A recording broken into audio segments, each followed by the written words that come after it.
হরে Krishna. 1 minute একটু আমাদের ওই প্রশ্ন জাগে না যে দেখুন, শিশুরা নিষ্পাপ কিন্তু তবু কষ্ট পাচ্ছে।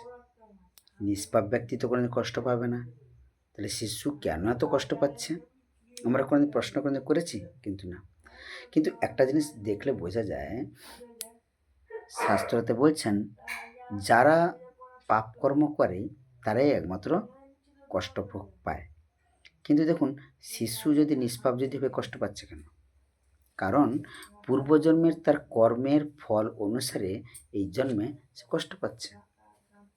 যেমন ভীষ্মদেব একদিন রাস্তায় যাচ্ছিলেন, যেতে যেতে যেতে যেতে তার রথের সামনে একটা সাপ শুয়েছিল, কিন্তু সাপ যে শুয়ে আছে বুঝতে পারেনি।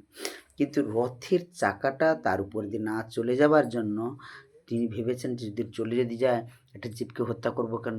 তাই তিনি কি করেছিলেন, তার তীরের সরখোঁচে দিয়ে তিনি ছুঁড়ে ফেলে দিয়েছেন।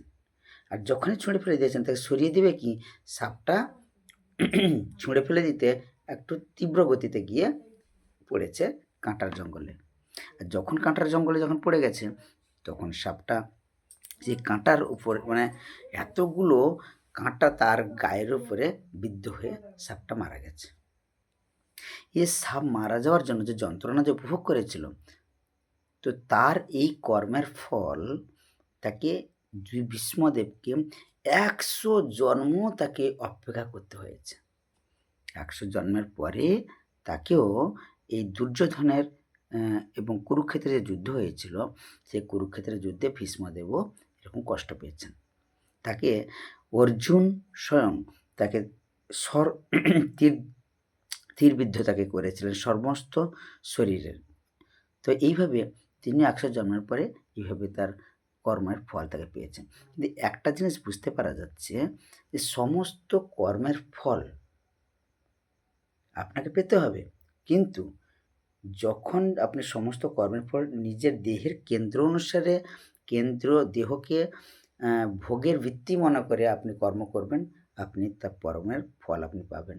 অর্থাৎ পাপ কর্মের পর পাপ আর দুঃখ, এবং পুণ্য কর্মের ফল সুখ, এটা আপনি পেতে পারবেন।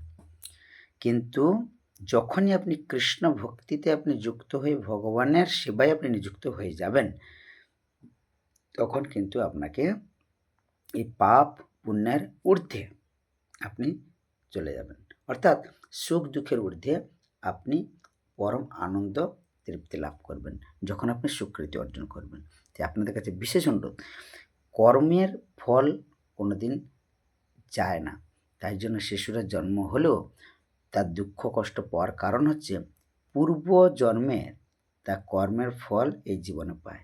যেমন যেমন কোনো ব্যক্তি আগে কর্ম করে, তারপরে তার স্যালারি পায়, কিন্তু স্যালারিটা কি আগে আসে? না। ঠিক তেমনিভাবে স্যালারি যেমন আগে আসে না, কর্মটা আগে করতে হয় তারপরে স্যালারি আসে, তেমনিভাবে আগে শিশুরা কর্ম করেছে, তার জন্য পরের জীবনে তাকে দুঃখ পেতে হয়েছে। হরে কৃষ্ণ। জয় শিল প্রভুপাদ।